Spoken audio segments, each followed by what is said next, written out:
All right, you geeks and freaks, don't forget this. This is Principle of Designs. This is the production company you want to watch. If you don't watch it, you're a darn fool. This is one of the best, and don't you forget it. The old man Rip Hawk told you about it. Principles of Design. Ever wonder why Rip Hawk wasn't just disliked, but hated by fans? Like to the point where people were throwing stuff at him and even making real threats? It all came down to the way he played the bad guy. He was so good at being a villain, so convincing, that people couldn't help but take it personally. That's how much he got to them. So let's take a closer look at what really made fans hate Rip Hawk so much. This wasn't your usual booze and jeers kind of heat. People genuinely lost their minds over him. And it all started when he teamed up with Swede Hanson to form the tag team known as the Blond Bombers. Now, Rip didn't just play the bad guy, he lived it. He leaned into the villain role with everything he had. One of the first things fans noticed was how different the Bombers looked. While most wrestlers came to the ring in basic gear, Rip and Swede showed up in sharp suits, strutting around like they were better than everyone else. That alone rubbed fans the wrong way. It came off as cocky, smug, and for a crowd that loved their blue-collar heroes, that kind of arrogance didn't sit well. But Rip didn't stop there. In interviews, he'd often throw verbal jabs at his own tag partner, Swede Hanson. That added a strange twist to their dynamic and made them seem even more unpredictable and mean-spirited. Fans weren't just annoyed, they were furious. The Blonde Bombers were doing their job too well. They weren't just heels, they were heels people wanted gone. And that's where things got serious. Some fans weren't just booing from the stands. There were stories of people throwing acid at them or even threatening them with weapons. That's how real the hatred became. And for Rip Hawk, that kind of reaction wasn't a problem. It was a sign that he was doing something right. That heat made him a star. Much of their success came in Jim Crockett Promotions, one of the biggest wrestling territories at the time. Rip and Swede went head-to-head with beloved babyface teams like Johnny Weaver and George Becker, and Paul Jones and Nelson Royal. The fans were always fully behind the good guys, which only made them hate Rip more. Interestingly, Rip and Swede sometimes even wrestled other heel teams, which was rare back then. Usually, fans needed someone to cheer for, but Rip's presence was strong enough that he could stir the crowd even without a clear, good guy in the ring. He just had that kind of effect. But like most wrestling stories, this one eventually came to an end. In 1975, Rip Hawk left Jim Crockett Promotions. The reason? Creative differences with Booker George Scott. Not much has been revealed about the fallout, but it seems there was some tension behind the scenes. Enough for Rip to walk away from a place where he had made his name. Years later, Rip Hawk's story came to a close. On December 22, 2012, he passed away in Hereford, Texas, at the age of 82. In the years before his death, he had struggled with heart issues. Even though Rip Hawk is no longer with us, his legacy as one of wrestling's most convincing villains still lives on. So today, let's take a moment to look back and appreciate all the memorable moments his career gave us. Before the booze, before the fame, before he became one of wrestling's most hated villains, Rip Hawk was just a young kid from Ohio with big dreams and a strong drive. Born in 1930, Rip didn't start out in the bright lights of wrestling arenas. He began his journey as an amateur wrestler in his home state, competing locally and building up his skills on the mat. But life has a funny way of putting the right people in your path.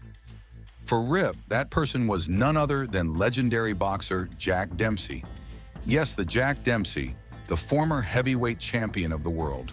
Dempsey saw something in the young wrestler. Maybe it was his toughness, maybe it was his attitude, or maybe it was the way Rip carried himself with quiet confidence. Whatever it was, Dempsey believed Rip had what it took to make it in professional wrestling. With that push of encouragement, Rip Hawk's journey into the world of pro wrestling began. Now, the name Rip Hawk didn't come out of nowhere. It had a story of its own. Rip was actually a nickname given to him by his sister when he was younger. It stuck. As for Hawk, a promoter looked at Rip's sharp nose and quick, aggressive movements in the ring and said he reminded him of a hawk. The name clicked instantly. Later, Rip would be given the nickname The Profile, a nod to the actor John Barrymore, who was known for his striking side profile. It was a name that added flair to Rip's growing wrestling persona. Rip stepped into the world of professional wrestling at a young age, making his debut around his 18th birthday in 1949. He got his start in Ohio, wrestling small shows and learning the ropes. Not long after, he moved to Chicago, where he got the chance to train under Carl Pogello, a respected name in the wrestling world. Rip trained with Pogello for about a year, soaking in everything he could. He even had a brief stint wrestling in New York City, getting exposure in one of the country's biggest markets. Just as things were beginning to take off for Rip, the world came calling. The Korean War broke out, and Rip found himself drafted into the United States Marine Corps. It was a sudden change, but Rip didn't let go of his passion. Even while serving his country, he continued to wrestle whenever the opportunity came up. Whether it was on military bases or local shows near where he was stationed, Rip kept sharpening his skills. By 1954, Rip was honorably discharged from the Marines. While many returning soldiers were unsure of what to do next, Rip had already made up his mind. Wrestling was his calling. He was confident that he could make a real living in the business. And so he dove back in with everything he had.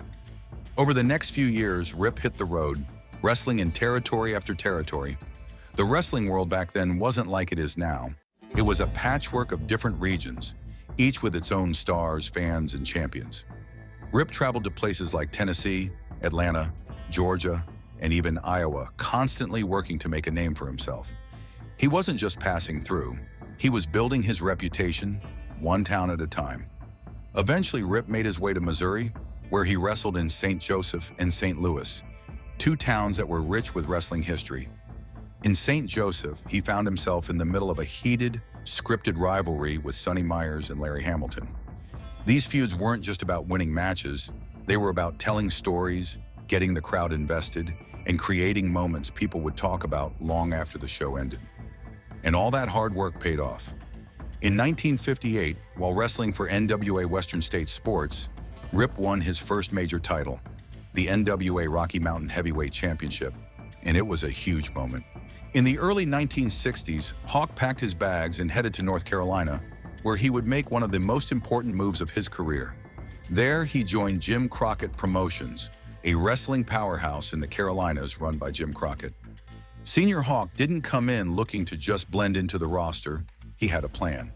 It didn't take long for Hawk to cross paths with another powerful wrestler, Swede Hanson. The two men hit it off quickly. They were both big, strong, experienced, and had a natural chemistry. Hawk had an idea. He went to Jim Crockett and pitched forming a tag team with Hanson. Crockett liked the sound of it, and just like that, a new duo was born. They called themselves the Blond Bombers. The name came naturally. They both had bleach blonde hair, and they hit hard in the ring. It wasn't long before this new team was making noise. But Hawk and Hanson weren't just another tag team. They had a style, a swagger, and a whole new attitude that fans weren't used to. They wrestled as heels, the villains, and they were really good at it. One of the things that made the Blond Bombers stand out was their look. Most wrestlers back then didn't worry about how they dressed outside the ring, but Hawk and Hanson showed up in sharp suits. They looked like businessmen heading to a fight. This classy but arrogant appearance made fans hate them even more, and Hawk loved playing into that hatred. The fans didn't just boo, they went way beyond that. Some people got so angry at them that they tried to throw acid, pulled knives, and even threatened them with guns. That's how real the emotion was. But the funny thing? Despite all the hate, the Bombers also had a strange kind of following. Some fans loved the act and even started a fan club for them. That was the power of their characters. They made people feel something, good or bad. When it came time to talk, Rip Hawk took the microphone. He was the voice of the team, sharp, sarcastic, and always cutting down the good guys. Meanwhile, Swede Hanson stayed silent, towering in the background. Sometimes Hawk would even insult Hanson during interviews, calling him slow or dumb. Hanson wouldn't respond, which only made the act more believable. It was brilliant storytelling. The fans never knew if it was part of the show or real tension. The Blond Bombers weren't just staying in the Carolinas either. They went overseas, wrestling in Australia, New Zealand, and Japan. And while they were in Australia, Hawk met someone who would become another key piece in his career. Gary Hart, a manager with a sharp mind and a big personality. Hawk liked what Hart brought to the table and convinced Crockett to bring him to the U.S. to manage the Bombers. It was a perfect fit. Hart added fuel to their already fiery act. Back in the U.S., Rip Hawk wasn't only wrestling in the Carolinas, he also wrestled in Texas, where he captured the NWA Texas Heavyweight Championship and later the Texas version of the NWA World Tag Team Championship alongside Rock Hunter. But when people talked about Rip Hawk's success, they almost always brought up the Blond Bombers. 9 of his championships came with Hanson by his side. Their first big title came in 1965 when they were booked to win the Florida version of the NWA World Tag Team Championship. That win kicked off a run of tag team dominance. Back in the Carolinas, they went on to win the NWA Atlantic Coast Tag Team Championship 4 times, mostly while locked in a red-hot feud with Johnny Weaver and George Becker, the fan favorites who always stood opposite the sneering Bombers. The Bombers even took their act to Tasmania, where they were booked to win the IWA World Tag Team Championship. They were always on the move, always causing chaos, and always drawing strong reactions wherever they went. One thing that made their run unique was that they sometimes wrestled other heel teams, something that didn't happen often in that era. Back then, it was usually good guys versus bad guys. But Rip and Swede broke that rule.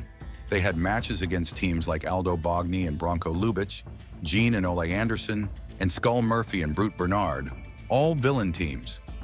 Fans didn't know who to cheer for, but it made for fascinating matches. Outside the ring, Rip Hawk started taking on more responsibility. Alongside Johnny Weaver, Hawk helped with booking, planning matches and storylines for Jim Crockett Promotions. That gave him influence behind the scenes, not just in the ring. He also worked with Johnny Ringo to design the now famous National Wrestling Alliance logo, a small but lasting piece of wrestling history. But the team hit a bump in the road in 1971 when Swede Hanson suffered a heart attack and had to step away from wrestling. With Hanson sidelined, Hawk went solo and quickly entered a heated feud with brothers Jack and Jerry Briscoe. During this rivalry, Hawk captured the NWA Eastern States Heavyweight Championship 4 times, proving he could still shine without a partner. Then came a new chapter. Hawk was paired with a young up-and-comer named Ric Flair, who was billed as Hawk's nephew. It was a clever storyline twist that helped introduce Flair to the fans. On July 4th, 1974, Hawk and Flair were booked to win the NWA Mid-Atlantic Tag Team Championship, bringing new life to Hawk's tag team career. Eventually, Swede Hanson returned to wrestling, but this time as a face, or good guy. That set up a dramatic feud between the former partners. They started facing off in tag matches, Hanson teaming with Tiger Conway Jr., and Hawk still alongside Ric Flair. But soon it became all about the two of them, one-on-one.